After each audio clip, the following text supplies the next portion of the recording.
5 hours later.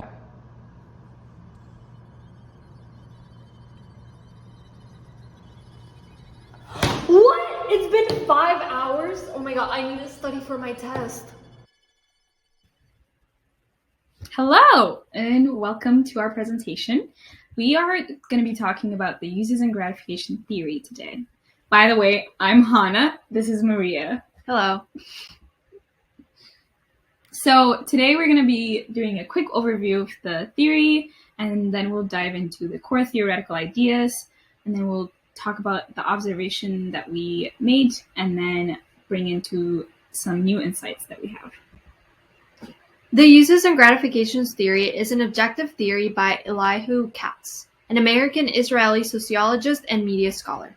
This theory focuses on what people do with media. More specifically, it proposes that individuals use media to gratify specific wants and needs, and that the effects vary according to individual reasons for media use.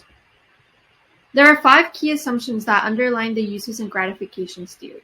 These are that people use media for their own particular purposes, people seek to gratify needs, media compete for our attention and time, media affect people differently, and people can accurately report their media use and motivation. According to Alan Rubin, there are 8 motivations that can account for most explanations people give for why they watch television. These are to pass time, companionship, escape, enjoyment, social interaction, relaxation, information, and excitement. This typology is important because it supports Katz's first and second assumptions of uses and gratifications, which are that people use media for specific purposes to gratify certain needs. There are 2 important concepts in the uses and gratification theory. The first one is parasocial interactions. This is how we come to know media figures. It's a kind of psychological relationship we develop through mediated encounters with performance in mass media. And there are 3 steps to building a parasocial interactions. The first one is cognitive, which are thoughts that we have regarding a media figure, such as, do I like them? Do I agree with their views? The second is affective, or the emotional response we have to the media figure. Do we laugh at their jokes? Are we angry in the situation that they find themselves? And then lastly, we have a behavioral connection, which is actual behaviors that we perform when we're watching or interacting with them, such as speaking to or directing gestures at them through the TV or platform. And parasocial interactions usually develop into parasocial relationships, which is the second point.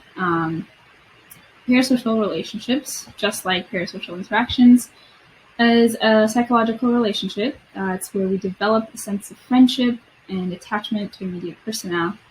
According to Giltz, there are 3 types of media figures. The first is real existence of a media figure that is unambiguous. This could be anyone from like a reality TV show like the Kardashians.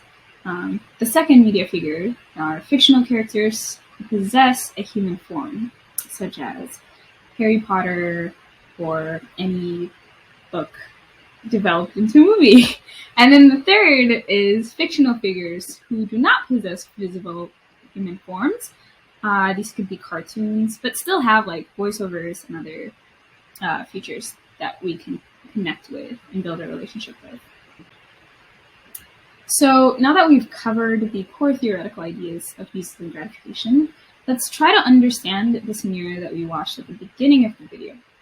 So first, let's interpret the scenario in objective facts. So on Tuesday, March 15th, the day before her CS final exam, Maria was in her dorm's computer cluster studying for her exam. She finds herself getting really distracted by her phone, spending hours scrolling mindlessly through her TikTok feed. It isn't until 5 hours have passed that she finally stops her social media use to prepare for her final. Next, what is our objective interpretation of this scenario? Well, we can infer that the reason Maria was scrolling on TikTok instead of studying for her computer science exam is that she finds it more enjoyable than studying, obviously. She was able to watch TikTok given that she has the app downloaded on her phone, and her phone was always available and right next to her when she was studying. Finally, let's interpret this through the lenses of the uses and gratification theory. According to the theory, people use media for their own specific purposes. In this case, in Maria's case, she was watching TikTok to escape the fact that she had to study for her final exam that was just a couple of hours away. In parasocial relationship theory, explains why Maria spent hours scrolling through a specific TikToker's feed. She feels like she knows him well, like a close friend, because he posts daily about what he's doing, where he's at. Moreover, in accordance with the 5 assumptions of use and gratification, Maria was able to accurately report her media use when she recognized how much time passed. The uses and gratifications theory explains what people do with media and the motivators behind their choice. However, we realize that it fails to explore why individuals terminate their use of media. According to an exploration of Facebook non-use practices and experiences, Ballmer discusses how and why people leave Facebook and other social media platforms. Their study discusses the motivation behind non-users and the social ramifications of staying off social media platforms. Here we have some examples from his article about why people decided to leave social media, such as, one of my friends is a TA and closed her account when her students started trying to add her. This brings a new perspective into the studies of media behavior and further expands the uses and gratifications theory beyond the why start and into the why end.